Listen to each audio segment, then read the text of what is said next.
요한복음 3장 1절로 8절까지 말씀입니다. 우리 한 절씩 교독하고 마지막 8절은 같이 읽겠습니다.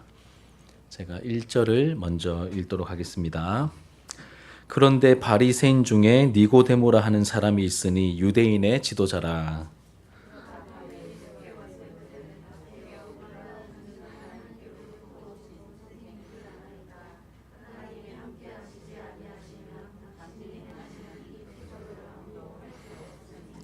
예수께서 대답하여 이르시되 진실로 진실로 내게 이르노니 사람이 거듭나지 아니하면 하나님의 나라를 볼 수 없느니라.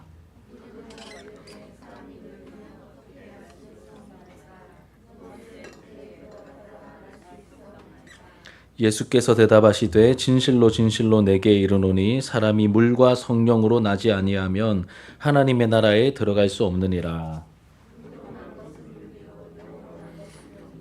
내가 내게 거듭나야 하겠다 하는 말을 놀랍게 여기지 말라. 바람이 임의로 불매 내가 그 소리는 들어도 어디서 와서 어디로 가는지 알지 못하나니 성령으로 난 사람도 다 그러하니라. 아멘. 예, 오늘 본문의 말씀을 가지고 소요리 문답 설교를 계속 이어가겠습니다. 오늘 29문과 30문을 가지고 설교할 텐데 제목은 예수님이 이루신 구원에 참여하는 방법입니다. 예수님이 이루시는 구원에 참여하는 방법. 여러분 우리는 교회에 속한 사람들이죠. 교회에 속한 사람들입니다. 그리고 우리의 정체성은 성경을 믿고 따르는 사람들입니다. 우리는 다른 것이 아니라 성경을 하나님의 말씀인 성경을 믿고 따르는 사람들이죠. 그리고 성경은 어떤 내용을 담고 있냐면 하나님에 대한 삼위 하나님에 대한 이야기를 담고 있습니다. 삼위 하나님, 성부, 성자, 성령 하나님이 어떤 분이시며 또 어떤 일을 하셨는지 세상을 창조하시고 또 구원하시고 지금도 행하시는 이 하나님의 사역을 우리에게 보여주죠. 특별히 여러분 성부 하나님은 우리의 구원을 계획하시고 선택하셨습니다. 이게 성경이 가르치는 바입니다. 우리를 선택하시고 우리의 구원을 계획하셨죠. 그리고 성자 예수님은 이제 택하신 사람들을 위해서 대신 죽으시고 그리고 모든 죄의 값을 다 지불해 주셨죠. 그럼 성령 하나님은요? 성령님은 예수님께서 이루어 놓으신 이 구원을 택함 받은 사람들에게 적용시켜 주십니다. 이것이 성령님의 이제 하시는 대표적인 역할이죠. 그래서 예수님께서 이루신 이 구원이 우리 안에 실제로 적용되게 하십니다. 우리 안에 구원이 일어나게 하시는 분이 누구시라고요? 성령 하나님이십니다. 우리 소요리 문답 29문을 같이 한번 읽겠습니다. 제가 문제를 읽으면 여러분 답을 좀 해주시기 바랍니다. 29문 우리는 그리스도가 이루신 구속에 어떻게 참여할 수 있습니까? 성령님이 그리스도가 이루신 구속을 우리에게 효과적으로 적용해 주시기 때문입니다. 아멘. 성령님이 그리스도, 예수 그리스도께서 이루신 구속은 구원과 같은 말입니다. 이 구원을 우리에게 어떻게 하신다고요? 적용시켜 주십니다. 예, 적용시켜 주십니다. 그냥 구경하도록 만드시는 게 아니라 그게 우리께 되도록 성령님께서 우리에게 적용시켜 주십니다. 이게 성령님의 중요한 역할이죠. 다시 말씀드리면 성경은 성부가 이제 구원에 대한 이야기인데 성부 하나님께서 성자 예수님을 통해서 그리고 또 성령님을 통해서 구원해 가시는 이야기가 바로 이 성경의 이야기입니다. 그래서 우리가 하나님을 잘 알려면 여러분 하나님을 잘 알려면 성부 하나님을 잘 알아야 되겠죠. 맞습니까? 그리고 성자 예수님에 대해서도 우리가 잘 알아야 할 것입니다. 또 누가 남았습니까? 성령 하나님에 대해서도 우리가 잘 알아야 합니다. 그런데 우리가 상대적으로 성부 하나님에 대해서 좀 익숙해요. 그렇죠? 천지를 만드시고 또 성경에 나와 있는 이 구약의 사건들, 이 여호와라고 불리는 이 성부 하나님에 대해서 우리가 나름 좀 익숙하고 또 예수님은 어떻습니까? 복음서에 대해서 우리가 많이 듣고 그렇죠. 우리가 늘 오면 예수 그리스도 그리고 우리를 위하여 십자가 지신 분 부활하시고 예수님의 낮아지심과 높아지심 예수님에 대한 내용도 우리가 굉장히 익숙한데 상대적으로 누구에게 좀 약할까요? 성령님에 대한 지식이 상대적으로 좀 약한 부분이 있습니다. 그래서 여러분 이 삼위 하나님을 우리가 다 잘 알아야 되지만 상대적으로 성령님에 대한 지식이 좀 우리가 부족하기 때문에 오늘 설교를 특별히 귀 기울여 들으셨으면 좋겠습니다.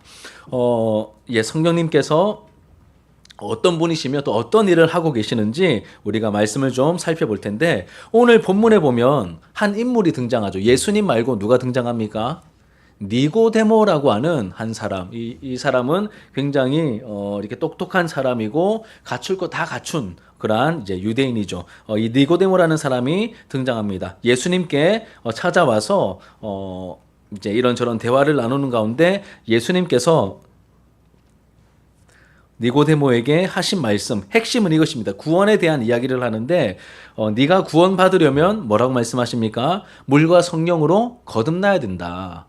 거듭난다는 말은 다시 태어난다는 뜻입니다. 조금 더 어려운 말로 중생, 이제 중생이라고 말합니다. 이제 거듭난다, 새로 태어난다, 중생 다 같은 뜻을 가지고 있는 다른 표현일 뿐입니다. 다시 말해서 누군가 거듭나려면, 구원을 받으려면, 거듭나려면 누가 역사하셔야 된다는 뜻이죠. 성령님께서 역사하셔야, 성령님께서 일하셔야, 어떤 일을 해 주셔야 누군가의 구원이 일어난다는 뜻입니다. 그냥 저절로 되는 게 아니라 눈에 보이지 않지만 성령님께서 그 사람 안에서 놀랍게 역사하셔야 그 사람의 구원이 일어난다. 지금 이 말씀을 하고 있기 때문에 이걸 본문으로 정해서 함께 먼저 나눈 겁니다. 자, 그러면 여러분 우리가 성령님에 대해서 조금 더 살펴보도록 하겠습니다. 성령님. 크게 두 가지로 나눕니다. 첫 번째는 성령님이 어떤 분인가? 성령님의 신분이라고 하면 되겠죠. 신분. 두 번째는 이 성령님은 무슨 일을 하고 계시는가? 성령님의 사역이라고 하면 되겠습니다. 예수님에 대해서 우리가 배울 때도 예수님의 신분에 대해서 그리고 예수님의 사역에 대해서 우리가 배우거든요. 마찬가지로 성령님도 그렇게 나누어서 좀 살펴볼게요. 자, 성경에 나오는 성령님에 대한 여러 가지 표현이 있습니다. 대표적으로 구약에 어떤 표현이 나옵니까? 구약에 여러분 프린트 있죠? 한번 나와 있는 거 한번 보세요. 뭐라고 되어 있습니까? 예, 있죠. 제가 한번 읽어드릴게요. 하나님의 영, 기도의 영, 회개의 영, 여호와의 영, 주 하나님의 신, 하나님의 선한 신, 여호와의 성신, 지혜와 총명의 신, 모략과 재능의 신, 은혜와 간구의 성. 이렇게 엄청나게 많습니다, 여러분. 다 누구를 말하는 걸까요? 성령님. 예, 구약에 나오는 성령님에 대한 표현. 자, 신약에서는 이 성령님을 뭐라고 부릅니까? 뭐라고 적어놨어요? 자, 시작. 영. 예, 뭐 이런 기타 등등의 표현이 있죠. 예수를 죽은 자 가운데서 살리신 이의 영, 예수 그리스도의 영, 뭐 예수의 영, 그리스도의 영, 그리고 영원하신 성령, 양자의 영, 영광의 영, 보혜사, 기타 등등 여러 표현이 있는데 제가 대표적인 것만 이렇게 칸도 없고 해서 3개씩만 적어 놓은 거예요. 굉장히 많습니다. 거의 한 30개 가까이 됩니다. 그런데 이 중에서 가장 많이 사용되는 표현이 뭐라고요? 성령입니다. 성령. 성령님 혹은 성령입니다.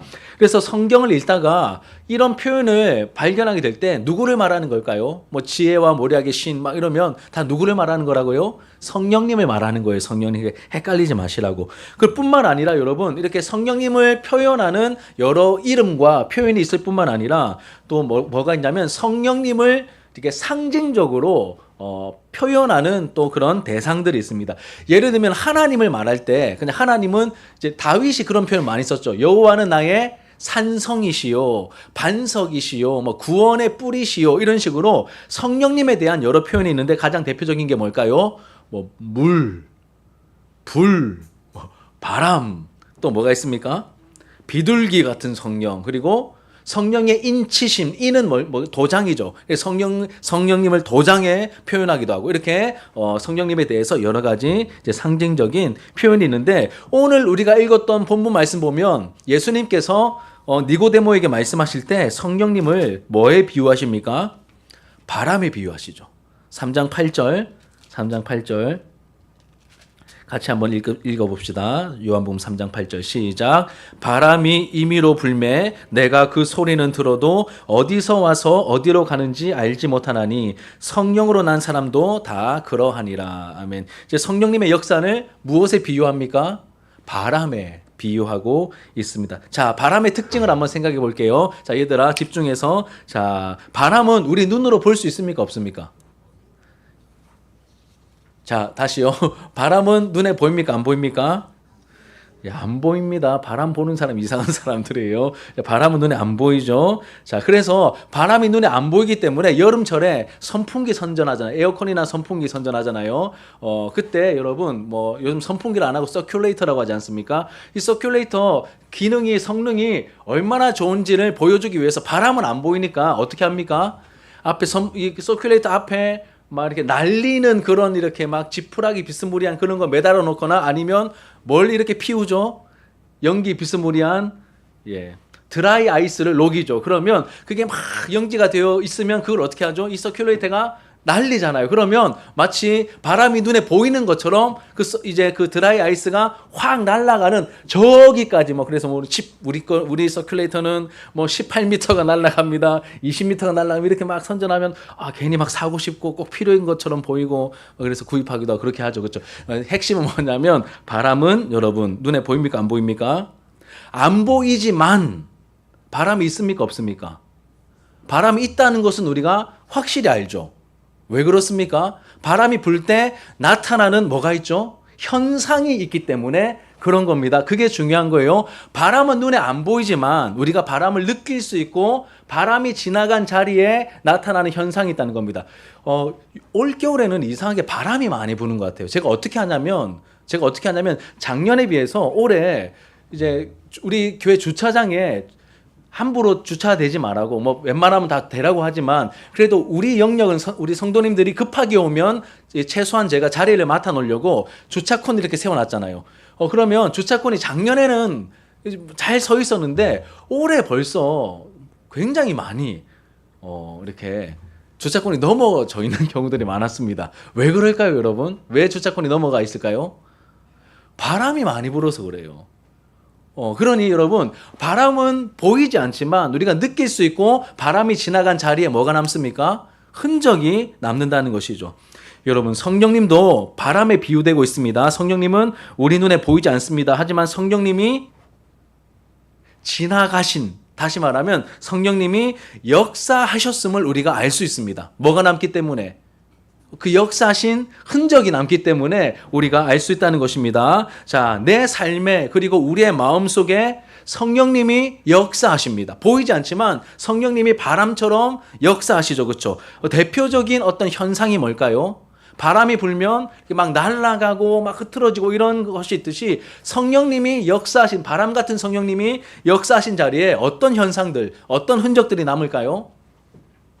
성령님이 역사하실 때 성경을 읽는데 깨달아집니다, 여러분. 그 성령님이 역사하신다는 증거예요. 또 설교를 들을 때 말씀이 나에게 하시는 말씀으로 들립니다. 그 뭘까요? 성령님이 역사하신다는 증거겠죠. 뿐만 아니라 말씀을 듣고 나서 막 기도하고 싶은 마음이 막 생겨요. 예전에 없던 마음인데 막 기도하고 싶은 마음이 생깁니다. 이거 무슨 현상일까요? 성령님이 역사하시는 현상입니다. 그리고 또 예전에 한 번도 그런 생각 안 들었는데 괜히 막 길거리 가는 사람들이 불쌍하게 보여요. 그냥 가난해서가 아니라 저 사람들 예수님 모르는데 어떻게 하지? 이런 마음이 생기는 겁니다. 그 뭘까요? 성령님이 역사하시는 현상이겠죠. 그리고 예배 드릴 때 하나님께 뭐라도 내가 드리고 싶은 마음이 생겨요. 그 뭘까요? 성령님이 우리 안에서 역사하시는 현상들입니다. 내 마음속에 변화를 통해서 성령님이 바람처럼 보이지 않지만 내 안에서 역사하고 계시는구나라고 하는 것을 우리가 알 수 있다는 겁니다. 자, 그런데 이것은 어디까지나 여러분 이게 설명을 위한 비유이거나 상징입니다. 그런데 사람들이 좀 헷갈리는 게 성령님께서 역사하실 때 또 뭐 어떤 현상이 있습니까? 우리의 죄를 깨닫게 하시고 회개하게 하시잖아요. 그러니 마치 물로 씻어내는 것처럼 혹은 나의 모든 더럽고 부정한 것들을 불태우시는 것처럼 그렇게 느껴지니까 우리가 성령님을 물 같은 혹은 불 같은 성령이라고 말하는데 이제 조금 이거를 이제 오해하거나 좀 과도하게 말하는 사람들은 성령님은 그냥 불이야. 성령님은 막 물이야. 성령님은 바람이야. 이렇게 얘기를 합니다. 근데 아니죠. 그렇죠? 물 같은 성령님, 바람 같은 성령님, 불 같은 성령님 이렇게 우리가 얘기를 해야 하는 것이죠. 그러면서 마치 이렇게 성령님을 그냥 이렇게 어떤 인격을 가진 존재가 아니라 이제 그냥 힘으로 그냥 뭐 어떤 게 능력 혹은 파워 이걸로만 생각하는 사람들이 있습니다. 그래서 성령 사역 이상하게 하시는 분들 보면 성령님을 막 자기가 막 부릴 수 있는 그런 뭐 이상한 뉘앙스로 막 이렇게 슉 이러면 슉 여러분 성령 안 받으십니까?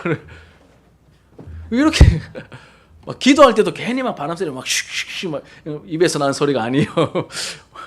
이상한 겁니다, 여러분. 아니에요. 왜 제가 이렇게 자신 있게 말하냐면 그렇게 할 필요 없어요. 성령님은 여러분 성령님을 생각할 때 우리가 하나님에 대한 지식도 우리가 어느 정도 갖추고 있고 예수님에 대한 지식도 우리가 오해 없이 어느 정도 갖추고 있는데 성령님은 눈에 안 보니까 그냥 말 그대로 성령님이시니까 그냥 너무 함부로 대하는 경우들이 있어요. 그래서 성령님에 대해서 우리 조금 더 살펴보면 자, 첫 번째 우리가 알아야 될 내용은 성령님은 뭘 가지신 분일까요? 인격을 가지신 분이십니다. 인격을 가지셨어요. 여러분 인격을 가졌다는 말은 무슨 말이냐면 지정의가 있다는 뜻입니다. 지식이 있고요. 그리고 감정이 있고요. 그리고 의지가 있습니다. 그 의지가 없으면 내일 시험 기간이야. 내일 시험을 쳐요. 그러면 우리의 마음속에 뭐 한 3일 전이야. 그러면 어떤 마음이 생길까요? 내가 공부를 좀 해야 되겠다라고 하는 의지가 생기죠. 뭐란 뜻입니까? 인격을 가진 존재라는 뜻입니다. 여러분 이제 그런 마음이 좀 생겨야 됩니다. 자, 우리 감정도 슬픈 일을 당하면 울 줄도 알고 또 누군가 우리 공동체 안에서 막 기쁜 일 당하면 막 우리 윤 장로님 저기 이제 둘째 손주 이렇게 이름이 다일이 태어났다는 소식 들으면 야 뭐 본 적 없지만 야, 정말 축하할 일이야 막 이렇게 같이 기뻐하고 이런 마음이 드는 것이 정상입니다. 인격을 가진 존재라는 뜻입니다. 지식도 마찬가지겠죠. 우리가 때로는 과거의 일을 생각하기도 하고 과거의 역사를 생각하기도 하고 때로는 미래의 일을 예측하기도 하면서 뭔가 내 행동들을 결정하고 결단할 수 있는 그런 행동들 누구만 할 수 있습니까? 인격을 가진 지정의를 가진 사람들이 이제 지정의를 가진 인격을 가진 존재들이 할 수 있다는 것이죠. 근데 성령님도 여러분 뭘 가지고 계신다고요? 눈에 보이지 않지만 인격을 가진 존재입니다. 인격을 가지셨습니다. 고린도전서 2장 10절과 11절에 보면 하나님을 통달하여 아신다라고 되어 있습니다. 지식이 있으신 성령님 그리고 감정은 로마서 15장 30절 보면 성령의 사랑 우리가 하나님의 사랑 예수님의 사랑 말하듯이 15장 30절 보면 성령의 사랑이라고 되어 있습니다. 성령님도 사랑의 감정을 우리를 사랑하십니다. 누가요? 성령님이 우리를 사랑하세요. 그리고 의지도 있습니다. 의지 성령님께서 은사를 나눠주시는데 무엇대로 나눠주실까요? 자기 뜻대로 나눠주십니다.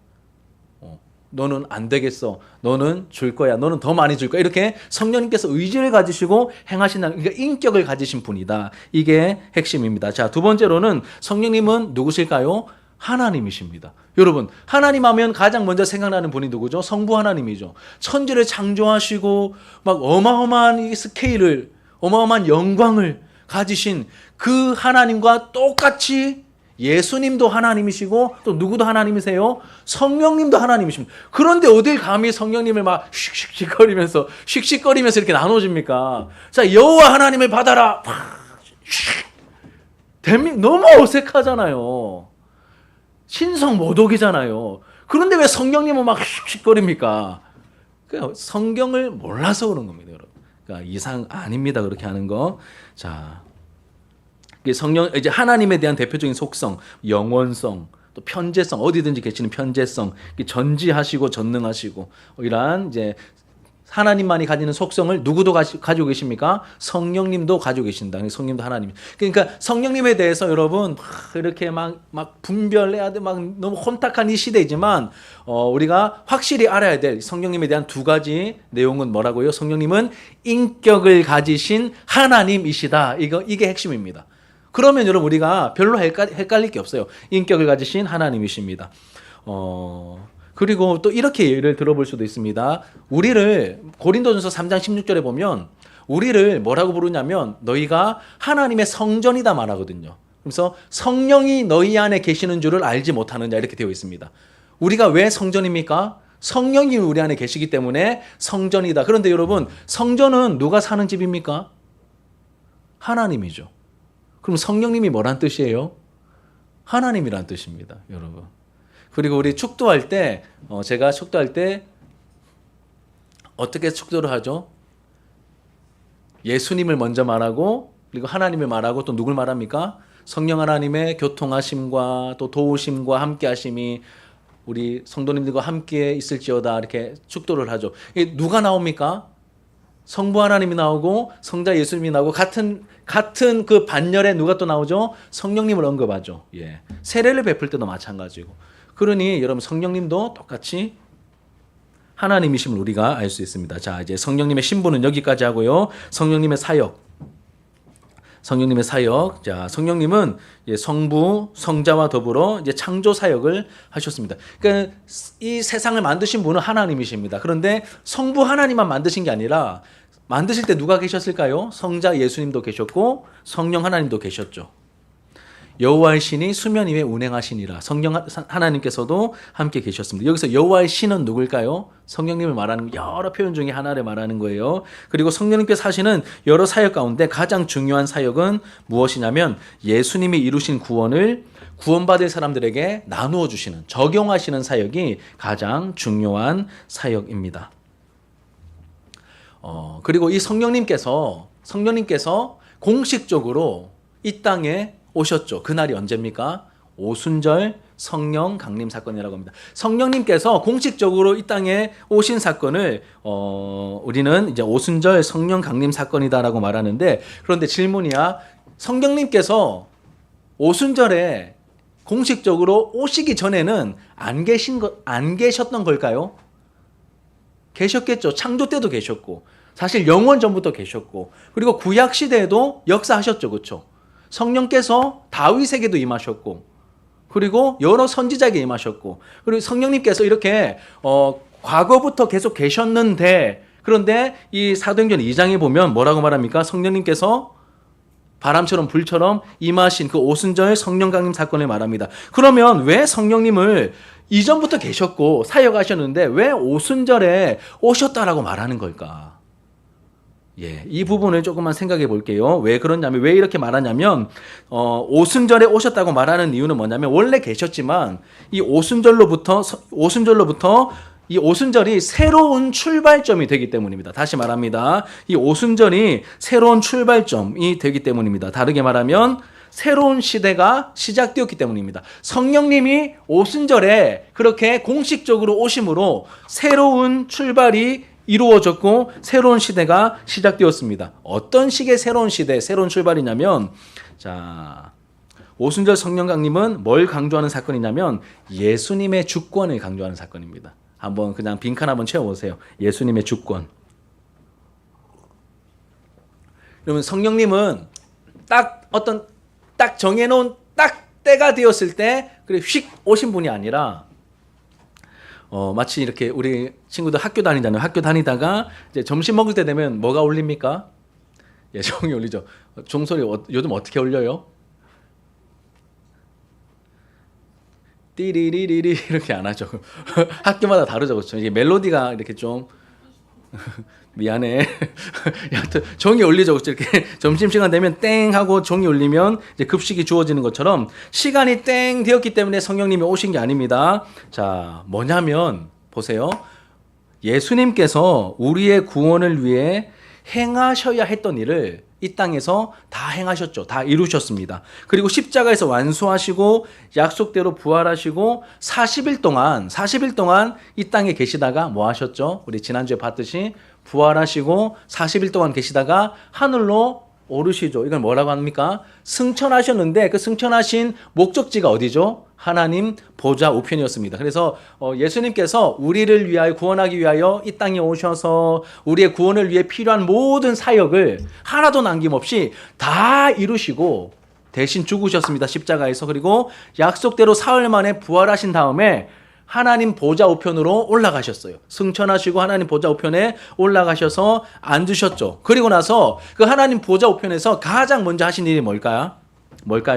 가장 먼저 하신 일. 하나님 아버지께서 약속하신 성령님을 하나님 아버지께 받으셔서 그 성령을 기다리고 있는 사람들에게 부어주십니다.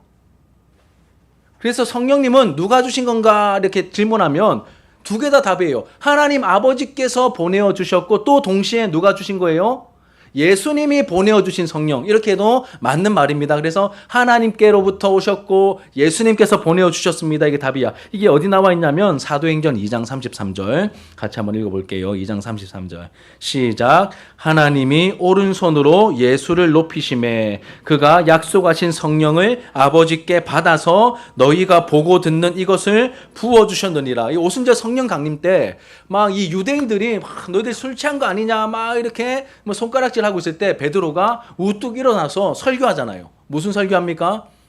요엘이 예언했던 만민에게 성령이 부어질 거라는 그 예언이 성취되는 순간과 현장이 바로 지금이다 하면서 너희는 예수님을 십자가에 못 박았지만 하나님께서 오른손으로 예수님을 일으키셨다. 그리고 부활시키셨다. 오른손으로 예수를 높이심에 이제 부활 승천을 말하는 것입니다. 그래서 그 예수님이 약속하신 성령을 누구한테 받아요? 성경 보십시오. 누구한테 받습니까? 아버지께 받아서 그 다음에 뭐합니까? 너희가 보고 듣는 이것을 부어주셨느니라. 오순절 성령 강림 사건이 그냥 시간이 땡 되었기 때문에 일어난 사건이 아니라 뭐라고요? 예수님의 구속 사역이 다 마치셨고 부활하셨고 승천하셔서 하나님 보좌 우편에 가셨기 때문에 일어난 사건이다. 이걸 말하는 겁니다. 그냥 땡 되었기 때문에 일어난 게 아니라 성령이 부어진 걸 보니 예수님이 부활하셔서 딴 데 가신 게 아니라 하나님 보좌 우편에 가셨고 하나님 아버지께서 약속하신 그 성령을 받으셔서 부어주셨기 때문에 이 일이 일어난 것이구나라고 하는 것을 우리에게 보여주고 알려준다는 겁니다. 그래서 여러분 오순절 성령 강림 이 사건의 중요한 의미는 뭐냐면 예수님께서 성령을 보내주신 분이 되었다는 거예요. 여러분 성령님을 누가 보내주셨다고요? 예수님이 누구한테 받아서? 아버지 하나님께 받아서 기다리고 있는 우리들에게 부어주신 사건이 바로 성령 강림 사건입니다. 그래서 이때로부터는 성령님을 뭐라고 부를까요? 성령님이라고 안 부르고 하나님의 영이라고 부르기보다는 주로 뭐라고 부를까요? 그리스도의 영, 예수를 증거하는 영, 그리스도 예수의 영 이렇게 부릅니다. 새로운 시대가 열린 겁니다. 주권이 누구에게 있습니까? 예수님께 있는 거예요. 예수님께. 놀랍죠, 그렇죠? 이게 오순절 성령 강림의 의미. 또 하나는 오순절 성령 강림으로 성령님이 이제는 조금 어려운 말로는 보편적으로, 조금 쉬운 말로는 모두에게 임하는 새로운 시대가 열렸습니다. 그러니까 오순절 성령 강림은 새로운 시작, 새로운 출발이라고 했지 않습니까? 이제 주권을 누가 가지고 계신다고요? 예수님이 가지고 계심을 보여주시고 뿐만 아니라 이 오순절 성령 강림은 성령님이 모든 사람에게 만민에게 보편적으로 임하시는 그런 새 시대가 열렸음을 보여줍니다. 이렇게 설명해 보겠습니다. 구약 시대에는 누가 성령을 받았죠? 구약 시대에는 선지자, 제사장, 왕. 그러니까 굉장히 특별한 사역을 감당하는 사람들이 기름 부음을 받을 때 성령께서 같이 역사하셨습니다. 그래서 굉장히 특별한 사람들에게 이제 성령님이 임하셨죠. 쉽게 말하면 소수의 사람들에게 사역적인 목적으로 임하시고 역사하셨습니다. 누가요? 성령님이. 그런데 오순절 성령 사건 이후로는 어떻게 역사하십니까? 남녀노소 상관없이 유대인이든 이방인이든 헬라인이든 상관없이 모든 사람에게, 예수를 믿는 모든 사람에게 성령께서 보편적으로 모든 사람에게 임하시는 새로운 시대가 열린 겁니다. 그 예언이 어디에 있냐면, 그 약속과 예언이 어디 있냐면 요엘서 2장 28절과 29절에 있는 거예요. 같이 읽겠습니다. 시작. 그 후에 내가 내 영을 만민에게 부어주리니 너희 자녀들이 장래일을 말할 것이며 너희 늙은이는 꿈을 꾸며 너희 젊은이는 이상을 볼 것이며 그때에 내가 또 내 영을 남종과 여종에게 부어줄 것이며. 자, 여기 뭐 자녀들도 나오고 늙은이들도 나오고 또 젊은이들도 나오고 그리고 남종과 여종도 나오죠. 그러니까 남녀노소 누구든 예수님을 믿는 모든 만민에게 성령을 부어주시겠다고 약속하셨는데 약속대로 임한 것이 오순절 성령 강림 사건이고, 이제는 실제로 예수님 믿는 예전에는 여러분 성령님이 어느 민족에게만 임했습니까? 유대인들에게만 임했어요. 구약 시대에는. 그런데 예수님께서 우리의 구원을 위한 모든 사역을 다 완수하시고 이제는 예수를 믿는 모든 사람들이 누구나 믿기만 하면 성령을 받을 수 있는 새로운 시대를 열어주셨습니다. 예수님의 십자가가, 예수님의 부활이 그만큼 놀라운 사건입니다. 오순절 이후로는 이방인들에게도 누구에게도 보편적으로 성령님이 임하는 시대가, 새 시대가 열렸기 때문에, 그렇기 때문에 오순절에 성령님이 강림하셨다 이렇게 표현을 하는 겁니다. 그만큼 중요한 날이고 중요한 사건이라는 것이죠. 또 한 가지는 여러분, 이 날에 뭐가 탄생합니까? 오순절 성령 강림 사건으로 뭐가 생겨나죠? 이 땅 가운데 성령께서 오심으로 새로운 하나님의 백성들의 공동체인 교회가 탄생하죠. 교회가 탄생합니다. 그럼 이전에는 누가 하나님 백성이었습니까? 유대인들인데 다르게 말하면 아브라함의 혈통들이죠. 아브라함의 혈통들이 하나님의 백성이었습니다. 그런데 예수님의 십자가와 부활, 그리고 하늘로 승천하시고 아버지께 받아서 성령을 부어주심으로 말미암아 새로운 시대, 신약 시대가 열리게, 새 언약의 시대가 열리게 되었습니다. 그래서 이제는 하나님의 백성이 되는 방법이 바뀝니다. 누가 하나님 백성이 됩니까? 예수를 주와 그리스도로 믿는 사람들이 뭐가 되죠? 새 이스라엘, 하나님 나라의 백성들이 이제 되는 것이죠. 그래서 이제는 하나님 백성이 되는 방법이 바뀌었는데, 그 새 이스라엘을 다른 말로 우리에게 익숙한 단어로 바꾸면 그게 뭘까요? 그게 교회입니다. 그게 교회입니다. 예. 이렇게 새로운 이제 시대가 열리게 된 것입니다. 이렇게 부활하신 예수님께서 하늘로 오르셔서 하나님 보좌 우편에서 아버지께 받아 부어 주셔서 하늘로부터 강림하시고 새로운 시대가 열리게 하신 그 성령님, 예, 여기까지 말씀드렸습니다. 그러면서 그 성령님은 어떤 일을 하시는가? 어떤 일을 하시는가? 자, 그게 소요리 문답 30문입니다. 30문. 자, 같이 읽어봅시다. 제가 문제를 읽을 테니까 여러분 답을 한번 말해보세요. 성령님은 그리스도가 값주고 사신 자신의 구속을 우리에게 어떻게 적용하십니까? 시작. 성령님이 그리스도가 값주고 사신 구속을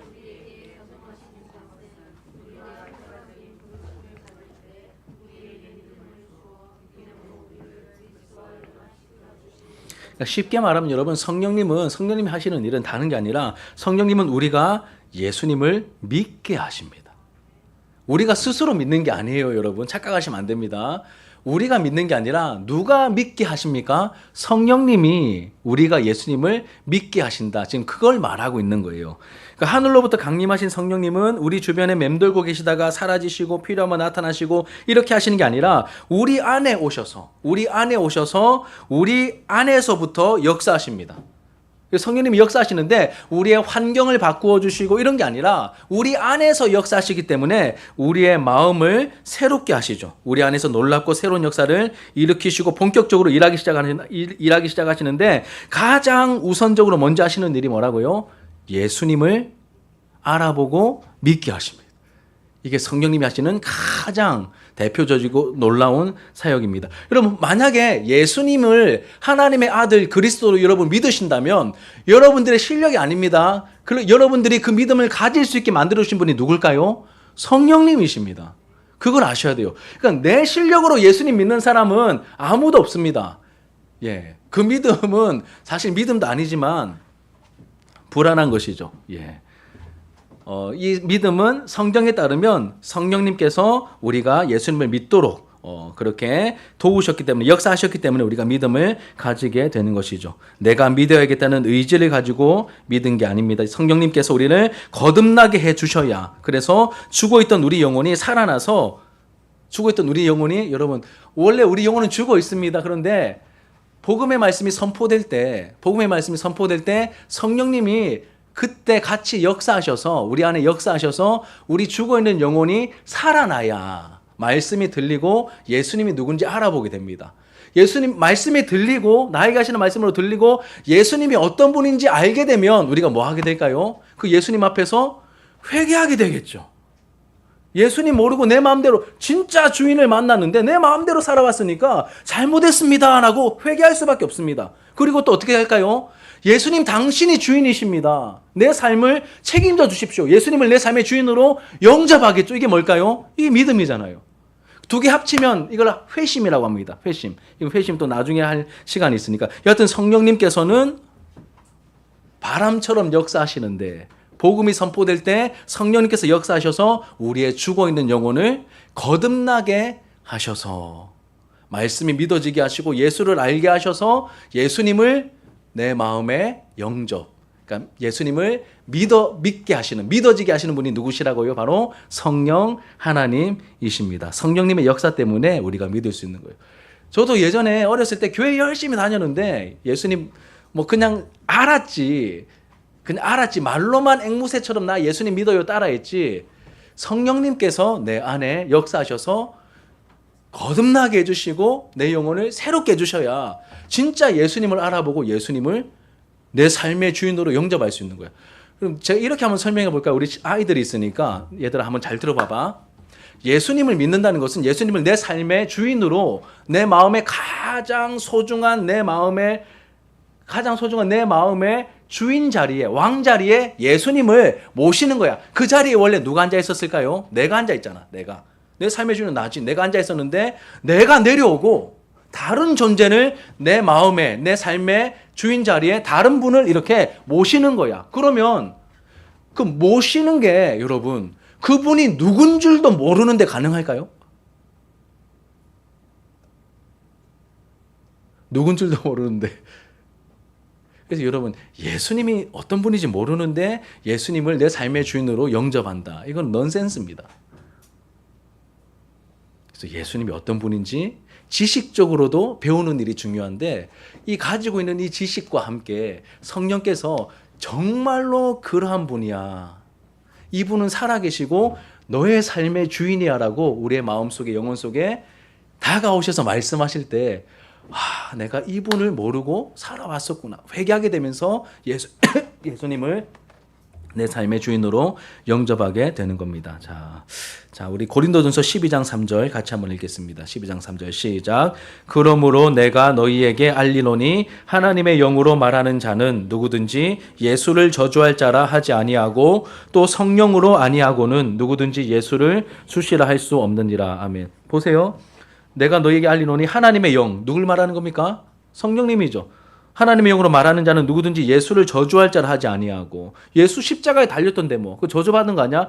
이렇게 말할 사람이 없다는 겁니다. 하나님의 영으로 성령으로 하는 사람은. 또 성령으로 아니하고는 누구든지 예수를 주시라 할 수 없느니라. 여러분 예수님을 내 삶의 주인입니다라고 고백이 가능하신 분들은 그 고백이 가능하게 하신 분, 그 고백이 가능하게 만들어 주신 분이 누굴까요?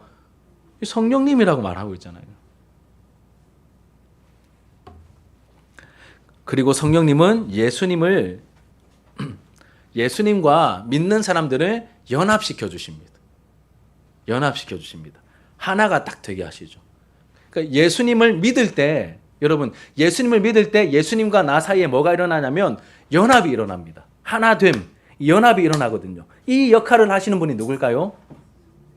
성령님께서 신비롭게 역사하셔서 예수님과 나를 연합하게 만들어 주시죠. 그러니까 예수님과 내가 연합되어 있기 때문에 어떤 일들이 벌어질까요? 내 죄 문제가 해결되는 거예요. 내 죄 문제가 해결되는 겁니다. 내 죄를 누가 다 가져가십니까? 예수님께서 연합되어 있기 때문에 내 죄는 다 가져가시고 예수님께서 이 율법의 말씀에 완전히 퍼펙트하게 순종하셔서 이루신 그 예수님의 의, 하나님께 받으신 그 의는 또 누구께 됩니까? 우리에게 선물로 주잖아요. 그 칭의죠. 그 의를 우리가 선물로 받습니다. 그러니까 우리가 뭘 하는 게 아니에요, 여러분. 삼위 하나님께서 우리의 구원을 위해서 다 역사하시는 겁니다. 예수님께서 공적인 사역을 다 해놓으셨고 이거 구경거리가 아니라 우리에게 적용시켜 주시기 위해서 우리에게 필요한 분이 누구라고요? 성령님입니다. 성령님.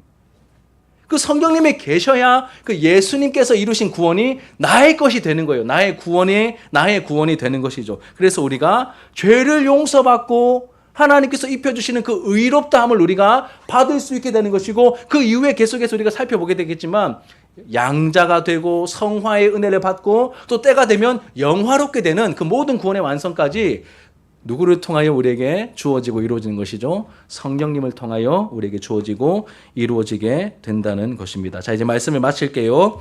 여러분, 우리가 구원받는데 꼭 필요한 분들이 계십니다. 누굽니까? 보니까 예수님과 성령님이죠. 그렇죠? 예수님과 성령님이십니다. 여러분, 기독교가 가르치는 구원의 방법은 우리의 노력으로 얻는 게 아닙니다, 여러분. 다른 종교들은 다 그렇게 말합니다. 열심히 공을 쌓으셔야 돼요. 선행을 더 많이 하셔야 돼요. 착한 일을 더 많이 하셔야 돼요. 이렇게 접근하지만 기독교는 이제 그런 게 거기서부터 출발하는 게 아닙니다.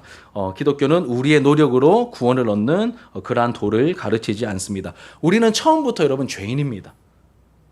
아무것도 안 했는데 날 때부터 원죄를 가지고, 얘들 원죄 기억나요? 원죄 기억납니까? 예, 이 원죄를 가지고 태어난 처음부터 죄인이고 하나님의 기준에 다다를 수 없는 영적으로 죽은 존재들이에요. 원죄를 가지고 있고 영적으로, 이 육신 말고 영적으로 우리는 죽어 있는 존재입니다. 그게 무슨 말이냐면 구원에 있어서 철저하게 우리는 무능력하다는 겁니다. 무지하고 무능력하다는 뜻입니다. 나에게 어떤 소망도 능력도 발견할 수 없습니다. 이것이 죄인이라는 말의 뜻이죠. 여러분, 죄인이라는 말은 들으면 기분 나쁜데 정죄하기 위한 목적이 아닙니다. 정죄하기 위한 목적이, 제가 말씀을 읽고 나름 연구를 하면서 제가 내린 결론은 죄인이라는 말의 뜻은 정죄하기 위한 것에 방점이 찍힌 게 아니라 나에게 나는 은혜가 필요한 존재이구나, 이것이 죄인의 뜻입니다. 그냥 너 죄인이야, 너 막 무가치해. 물론 그것도 틀린 말은 아닌데 거기에 방점이 있는 게 아니라 나는 죄로 인해서 죽어 있기 때문에 나는 내 노력과 나의 어떤 내 지혜와 나의 성취가 필요한 게 아니라 뭐가 필요하다고요? 외부로부터 주어지시는 하나님의 은혜로만 구원받을 수 있다. 이것이 죄인의 뜻입니다. 그래서 죄인은 여러분 은혜가 필요한 존재란 뜻입니다. 그래서 이런 죄인이 구원받게 하기 위해서 하나님께서 누구를 보내주셨습니까? 예수님을 보내주신 거예요. 구원자 예수님을 보내주셨고 그 예수님이 우리의 구원을 위해 필요한 모든 일들을 다 행하셨습니다. 하나도 남김없이 다 행하셨죠. 십자가에 죽기까지 다 행하셨습니다. 그래서 예수님께서 십자가에서 죽으실 때 마지막으로 남긴 한 말씀이 뭐죠?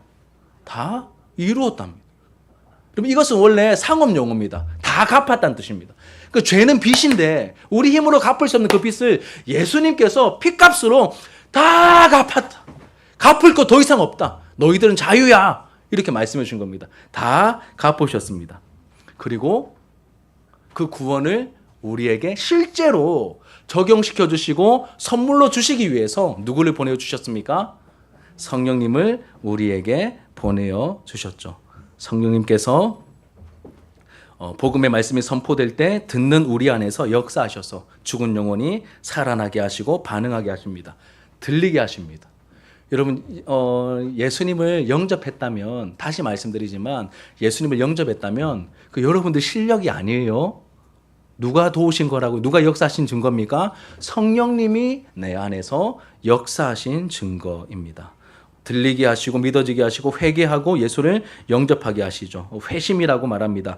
예수를 주와 그리스도로 영접할 때 성령님께서 우리를 예수 그리스도와 뭐가 되게 하십니까? 연합되게 하십니다. 연합되게. 그래서 예수님의 것이 다 누구의 것이 됩니까? 예수님의 그 놀라운 부유함들이 누구의 것이 됩니까? 예수님과 연합된 나의 것이 되는 거예요. 그래서 여러분, 이런 관점을 가지고 나중에 이 바울이 쓴 서신서를 다시 보면 바울이 굉장히 이해 안 되는 충격적인 말들을 하는데 이제 하나씩 이해가 됩니다. 또 바울이 연합되어 있다는 말 대신에 그리스도 안에서, 예수 안에서 이런 표현을 많이 쓰거든요. 연합되어 있다는 뜻입니다. 예수 그리스도 안에 있기 때문에 우리의 죄가 다 용서받을 수 있는 것이고 예수 그리스도 안에 있기 때문에 우리가 의롭다함을 받을 수 있는 것이고 처음부터 끝까지 우리는 예수님을 의지하며 예수 안에서 주님과 연합된 상태에서 살아가게 되는 것이죠.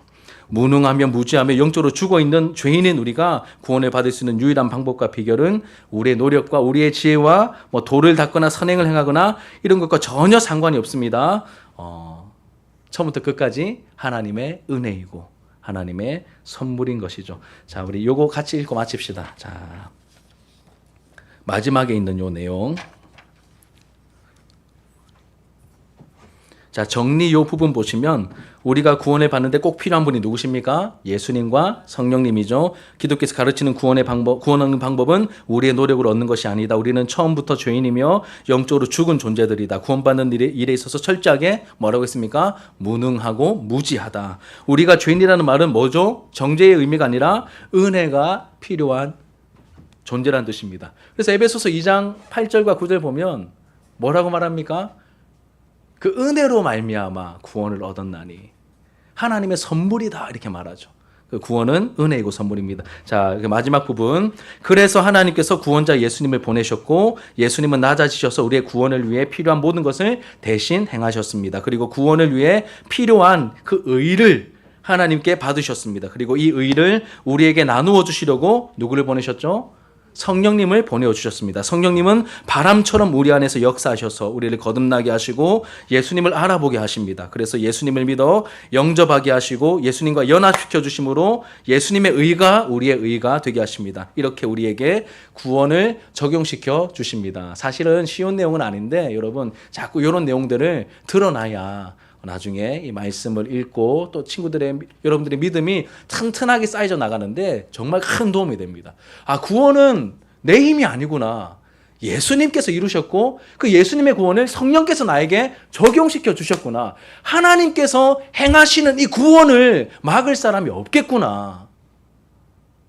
내 구원의 이 토대는 내 실력과 나의 어떤 선행과 나의 노력이 아니라 삼위 하나님의 행하심에 있구나.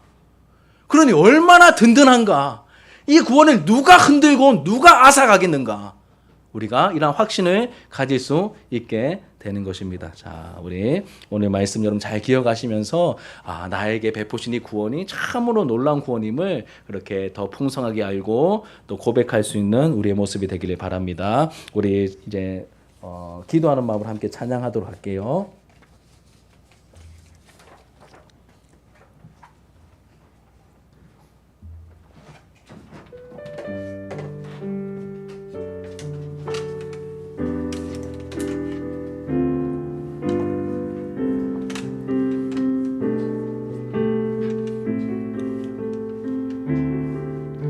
아버지 사랑 내가 노래해. 아버지 사랑 내가 노래해.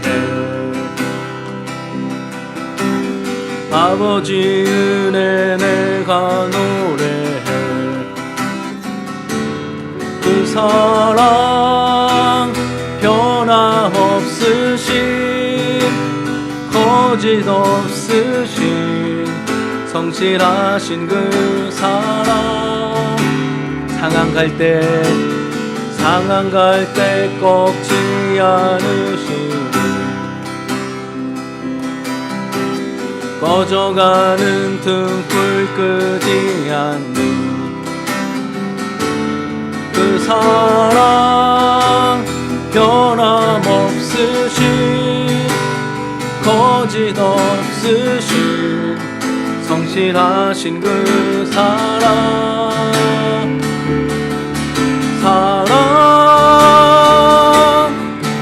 그 사랑 날 위해 죽으신 날 위해 다시 사신 예수 그리스도 다시 오실 그 사랑 죽음도 생명도 천사도 하늘의 어떤 권세도 끊을 수 없는 영원한 그 사랑 예수.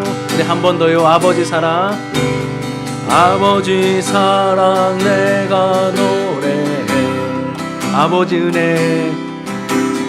아버지 은혜 내가 노래해.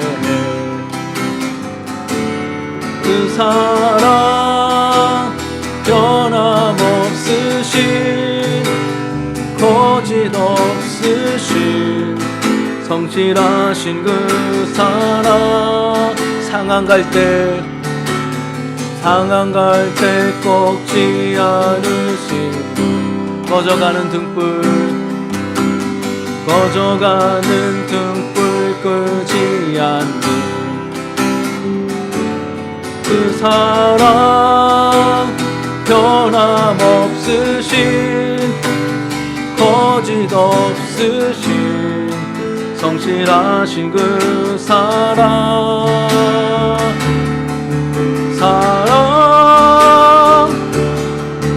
그 사랑 날 위해 죽으신 날 위해 다시 사신 예수 그리스도 다시 오실 그 사랑 죽음도 생명도 천사도 하늘의 어떤 권세도 끊을 수 없는 영원한 그 사랑 예수 우리 예수 이름 앞에 우리 예수 이름 앞에 절하고 모든 입이 주를 시인해 영광 중에 오실 주를 보리라 선포해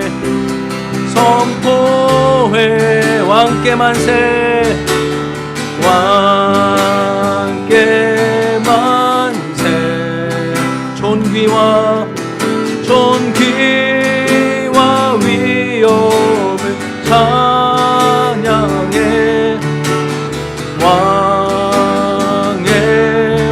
왕께 만세 주 예수 하나님 우리 예수 이름 앞에 우리 예수 이름 앞에 절하고 모든 입이 주를 시인해 영광 중에 오실 주를 보리라 선포해